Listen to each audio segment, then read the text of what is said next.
I'm your host, Donna Cates, and each week we'll dive into powerful stories, expert strategies, and practical tools to help you take charge of your financial future.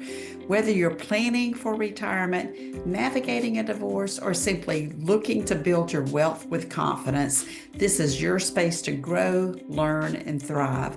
Let's get started with today's podcast. Hello, everyone. I'm excited to introduce you today to Sabrina Walker Hernandez. She owns Building Better Boards. And Sabrina, I'm really excited to delve deep into your career journey. And I'd love for you to start by telling us a little bit about what it is that you do and why you got into it.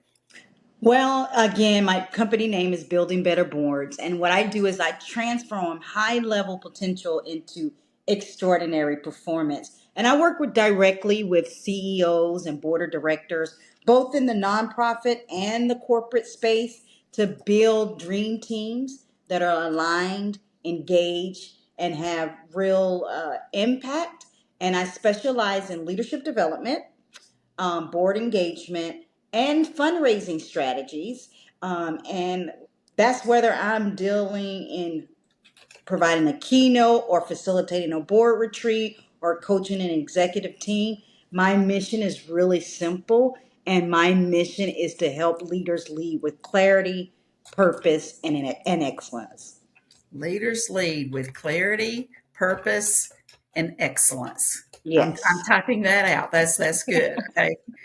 Okay, got it. Awesome. So I would love to hear how long have you been doing the work that you're doing now? I've been doing this work for over 25 years. I started out, my background has always been in service. I am a Army vet. From there, I transitioned from the Army, I transitioned into working. I went to school to be an attorney, and then I decided I didn't want to do that. And I fell in love with service and the nonprofit industry, and worked in as a CEO and with a nonprofit for over 20 years as a CEO. And that one was a real unique experience because that nonprofit was actually considered a quasi department of the city. And so I got to delve into the municipal government side of the house as well as the nonprofit side of the house. And it allowed me to really provide service to a community in the state that is in one of the poorest, it was at one time the third poorest county in the United States. And I was able to raise over a course of time about $36 million. 12 million of that was a capital campaign to build a facility. And I retired from that in 2018. And also in 2018, I was diagnosed with two cancers. And so from my bed, when I was getting a stem cell transplant, I decided I wanted to launch this business because I knew what made me successful was working with great teams, whether that was the municipal team, whether that was the board team, whether that was um, my staff and leadership team, or any other boards that I serve on. I currently serve on five. That really made a difference. So that's a little bit. Okay, that's awesome. And what a story you have. So you have varied experience. You did stuff, learned from it, retired from the military, retired from another business, experienced health issues, and from that created your own business. That's pretty remarkable. So Yes. congratulations on all of that. So Thank you. so They say leave no experience behind. I left no experience behind. All of it shaped my ability to do the work that I do today. And that really, again, is to help leadership. And I love that because I think so many times we as humans, we're just kind of like, woe is me, I had this hardship or what have you. And we're just kind of wallowing versus, and of course, everybody deserves, 5 minutes of wallowing, Yes, but it's the ones like you who step up and say, okay, what is there to learn from this? What do I need to take from it? That's what gets yes. juicy, right? Yes, yes, and I grew up. My mom was a missionary, and in the Pentecostal church, and she's a pastor, associate pastor now. And she would always say, growing up, she would say, you know, Jesus had 3 days, so you only get 3 days to feel sorry for yourself. Now you got to get up, you got to move, and you got to decide what you're going to do. And so that's kind of the mentality that's carried me through my life. And so, yeah, I get up every morning, I take my chemo pill, and I just do. And this is I'm here for a reason, and that's my purpose. And so I try to give it everything that I have. That's so awesome. So let's talk a little bit about what you see as the biggest problem in your industry right now. And I think, you know, defining industry for you, that might be the first step is what do you consider your industry? And then what are the problems you're seeing and how's the work that you're doing helping to solve that?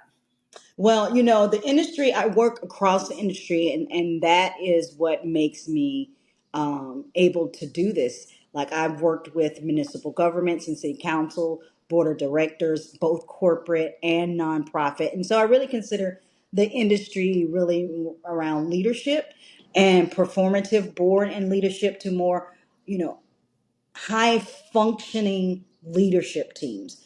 I really believe that too often boards are underutilized, whether that is corporate or nonprofit, city council, whatever you have, and that they're underutilized and they're siloed from the executive leadership. Executive leadership often feels alone, and they are not able they're not communicating and using that board effectively as their dream team. And so we have to learn to move beyond, I have a board as a checklist and governance as a checklist, and become real partners in creating that vision and the execution, because you need a good team to take you to where you're going to be. And so I want CEOs to really stop viewing boards engagement as a burden, and see it as a strategic advantage, really. Oh, I love that. So rather than, oh my gosh, I've got a board meeting, now it's, okay, how can I use this valuable resource and make it strategic, right? Yes. So Awesome. no one feels like their time is wasted. No Mhm. one feels like their time is wasted, and everybody is contributing at their strength level, and the CEO doesn't feel alone and like the board is a necessary evil, and the board feels valued, and they don't feel like they're wasting their time, and they're not receiving these 130-page board packets. And it's just value all around. That's awesome. And I know that that's got to be extremely impactful for both the board members because they feel like they're really contributing and making a difference in the businesses who are growing from it all. So Yes, yes. cool. So tell me the way that you're working with folks, what makes you unique in the way that you're helping others than the next person that's in this leadership development space? Well, I think because of my background, I'm blending, like tested experience, right, with strategic insight, and also with relationship building and late relationships intelligent. And so I don't just teach theory, I walk the walk. Like I said, I served as a CEO for over 20 years. I have my military service. I serve on 5 boards. Of those boards, four are two. I'll break it down. So two are fundraising boards. One is an economic development board. One is a foundation board where I give out money, and then also I serve on a corporate advisory board. So I have that gamut of experience, and I sit there, and when I hear conversations and I hear engagement, I'm coming at it from those different angles. And not only that, I am also a Black female who has founded a business, and I happen to live in a geographic location that is 10 miles from the Mexico border, where 87% of the people are Hispanic. So talk about being authentically myself and Hmm. still getting it done, being resilient, being a cancer survivor, and having a deep understanding of how to build trust amongst people and teams, that is what I bring to the table, and that's what makes me unique. That is so awesome, and I love your enthusiasm. You're oozing with enthusiasm, and I can feel it all over. So I know Thank you. our audience appreciates that as well. So tell me, where do you see the industry going over the next 5 to 10 years, and what are you doing to stay on top of that?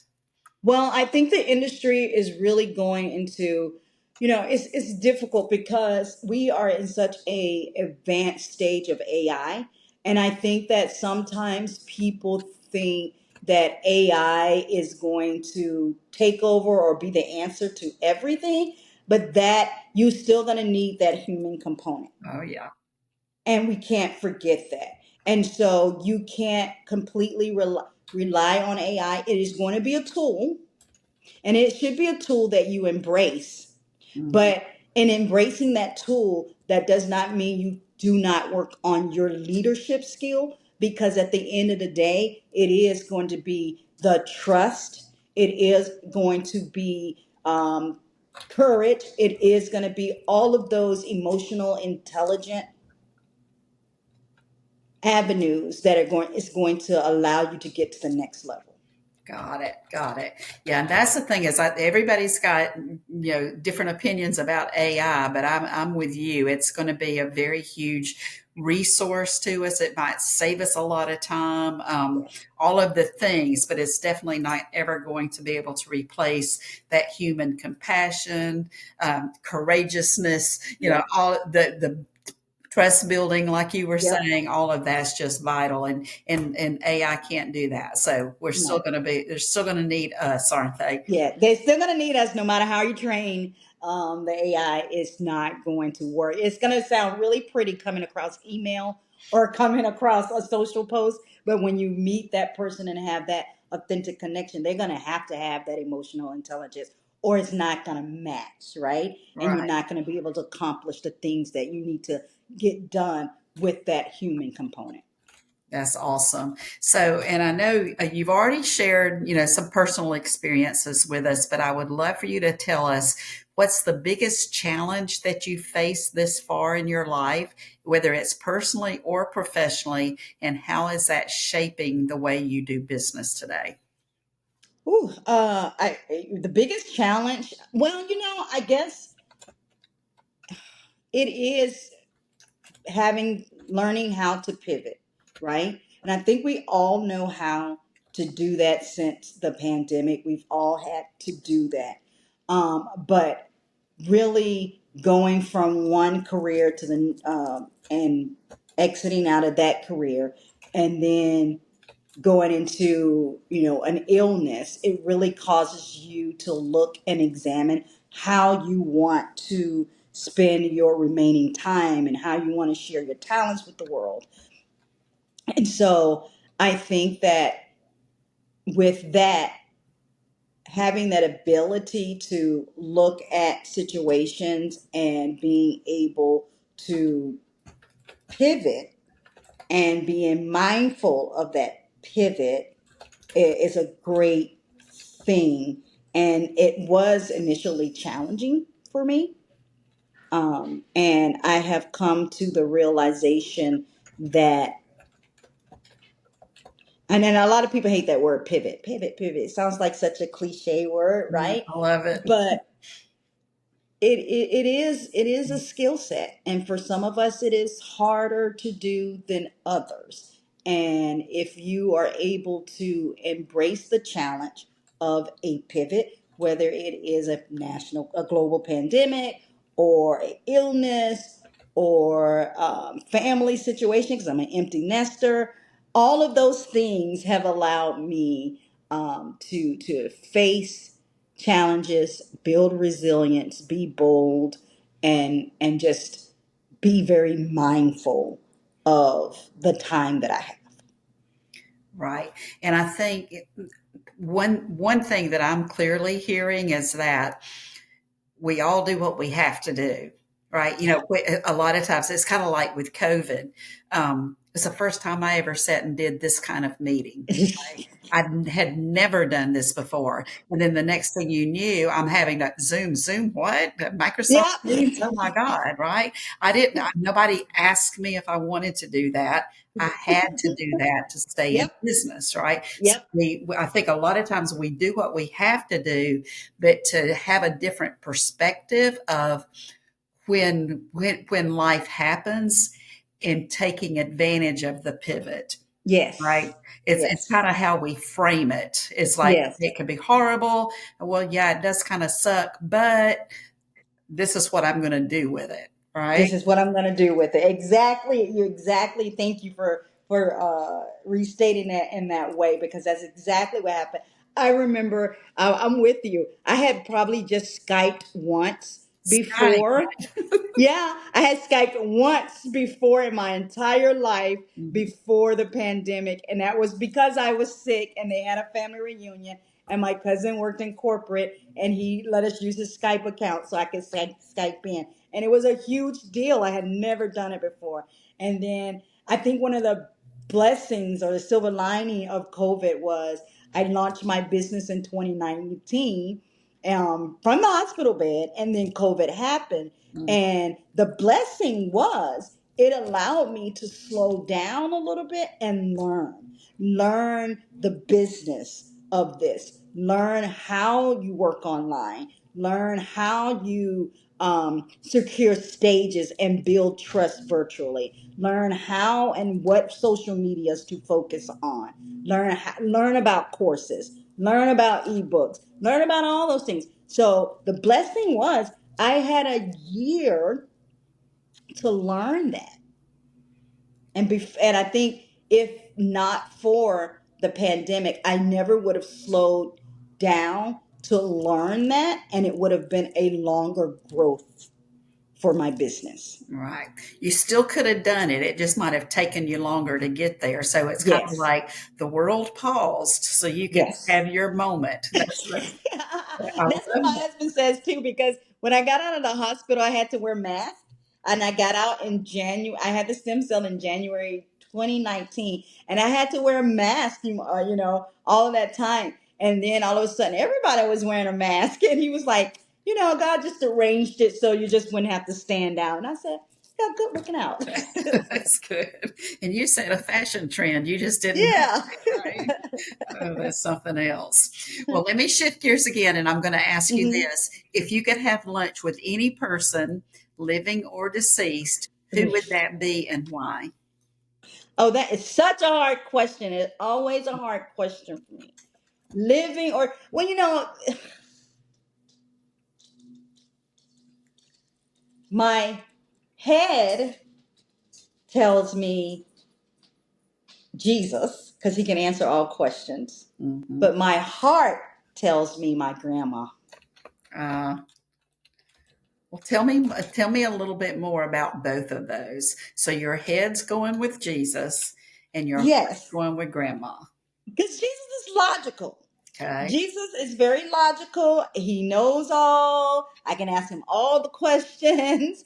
I can ask him purpose. I can ask him all the things that perplex us as human beings, right? So that makes sense to me. Right. He's the beginning and the end.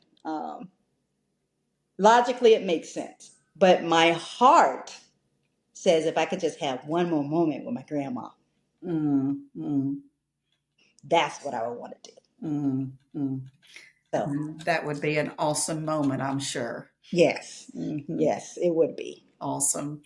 Well, I would love for you to share with our guests the best way for them to connect with you. If they want to learn how to work with you, just see what you're up to. How do they find you? Well, on social media, I really hang out on LinkedIn, and they can find me under my name, Sabrina Walker Hernandez.